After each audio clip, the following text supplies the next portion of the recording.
time to go get the RV, got it fueled up, gonna start the day where else? Waffle House. You with me? I hope so. Woo!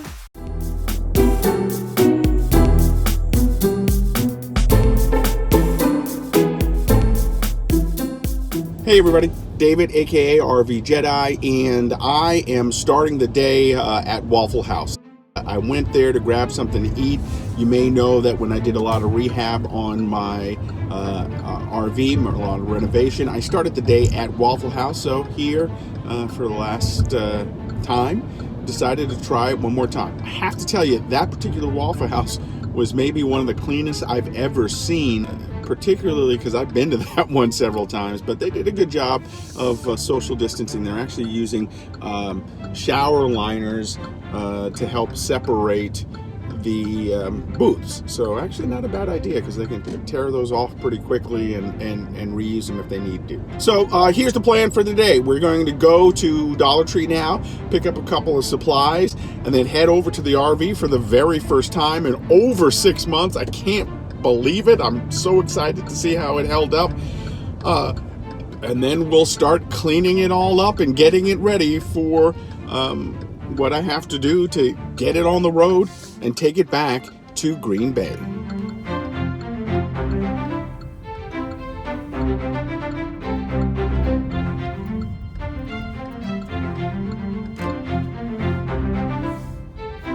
Now, the key was getting to Dollar Tree early in the morning. There were only 2 people in the store, and they do have social distancing practices in the store. Okay, got my stuff from Dollar Tree. It's all here. It's time to now go hit the RV, check it out for the very first time. Hopefully, there are no rodents inside, and everything is relatively clean. This was the big moment I was waiting for. You know, when I winterized my RV back in November of 2019, the big concern I had were rodents and things getting inside the RV while I was not there. So I crossed my fingers, held my breath, and was so excited to see it for the first time. Ah, buddy. There she is. Still wrapped and covered just the way I left her. Let's take a quick walk around. I'm happy. You know, the Camco cover stayed on it, and it looks great. Let's go see this bad boy. There it is. Let's do a quick little walk around. Looks like everything stayed pretty good. There's a little bit of a rip there. But other than that, it looks pretty good. It doesn't look like anybody tried to get into it, which is a good thing. Look at the back here.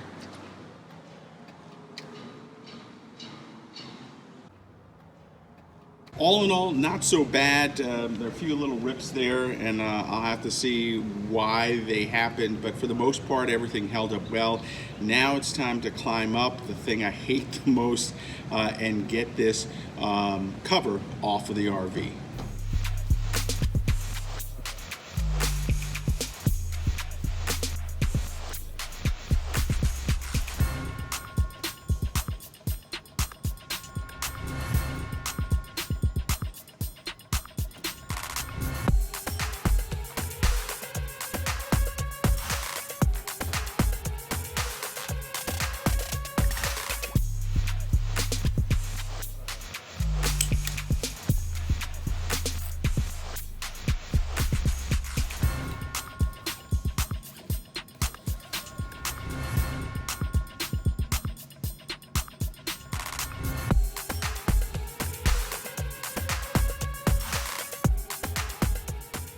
All right, so somebody obviously hit the RV. The side mirror is broken. Okay, I was able to pop it into place temporarily.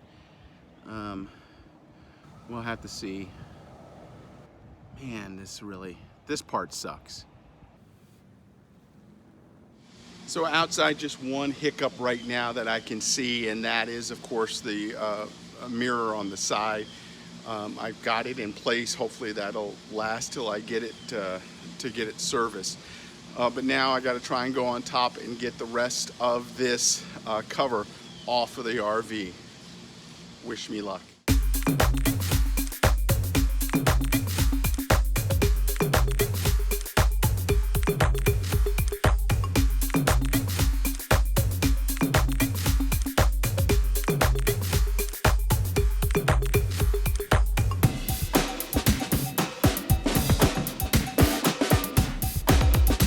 So uncovered, the RV looks pretty good. There's some stuff, maintenance, once I get back to Green Bay, I'm gonna have to do on the top of the roof. But I think it's in pretty decent shape outside.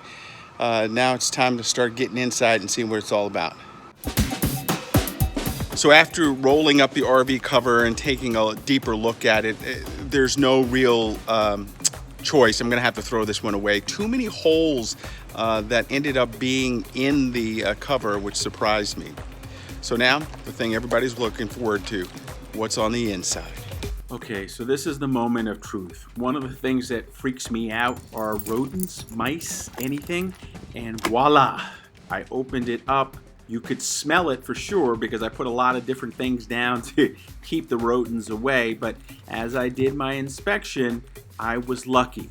No animals inside of the RV, and I went all through it to make sure. I put dryer sheets down, I put peppermint tea. I did everything you could possibly do to make sure no animals would get inside, and it looked like it all paid off. Well, I have to be honest, for the most part, everything looks pretty good, other than the smell, because I put a lot of mothballs and other things in here. Everything looks pretty good for right now. We're gonna keep checking out everything and see how this whole winterizing process did. So I've gone through everything, and so far so good. I think everything that I did held up pretty well. The next step now is to open this place up and start airing it out, cleaning up everything that I left to ward off on everything, and getting it ready. Tomorrow I am going to take this to Camping World to have it de-winterized, to have the engine look through, have the tires look through, because that's a big thing. We want to make sure that this is roadworthy as I get to take it up to Green Bay. The other thing that we're going to have to do here in just a little bit, and I'll do it probably after I air everything out, is check the batteries and fire this bad boy up, make sure it starts. So let's get to cleaning. So once again, the biggest thing you notice once you opened up the RV is all of the mothballs smell. So that's why I had to open it up. I opened up every window that you can imagine. And then it was basically going through and just picking up everything. Dryer sheets were some of the things I used. I used mothballs. In addition, I used peppermint oil and peppermint water and peppermint tea bags. I'll put a link to everything that I did to winterize this RV in the description below. And then, of course, you can always find out more information at rvjedeye.com. But everything that I did to get this rig ready for storage seems to have worked. Basic cleaning done. Once I get back to Green Bay, I'm going to have to do more of a thorough clean. But again, good job winterizing, no rodents. I'm happy with the outcome. Hey, if you like the content that you're seeing on the channel, please click and subscribe, hit that bell notification, and that way, whenever a new video comes out, you'll be notified right away. So everything's pretty much cleaned right now, at least as much as I can do. I am airing it out, trying to get all of those moth smells out of the rig, but again, how I winterized it seemed to have worked pretty well. And so I'm pleased with that. Right now, though, this is another big moment. We're going to try and hook up the batteries, start up the engine, run it for a while, and see how it sounds. It's been almost over 6 months. So let's keep our fingers crossed that things continue to go fairly well.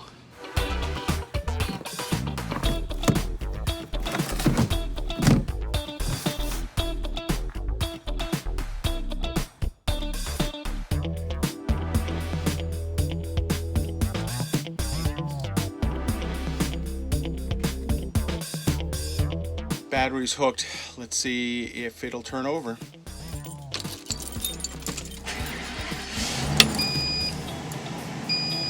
Woohoo! First try and it turned over. Yeah, baby! I'm gonna let this one run for a little while, but that is great news.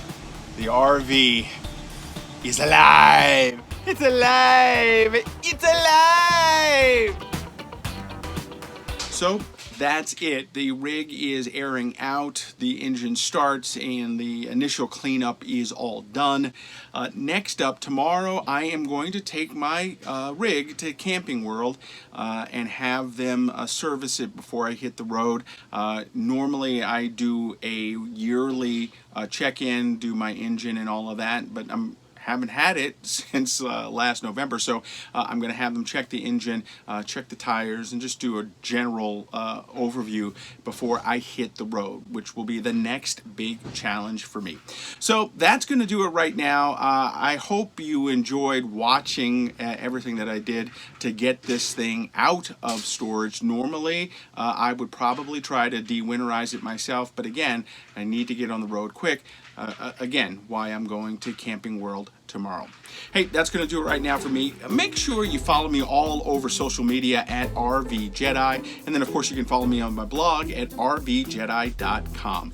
Get out there, RV, explore wherever you can. I'm looking to take my next step into RVing, exploring Northeast Wisconsin, and you know what? You're going to be with me all along the way. Thanks for watching. Have a great day.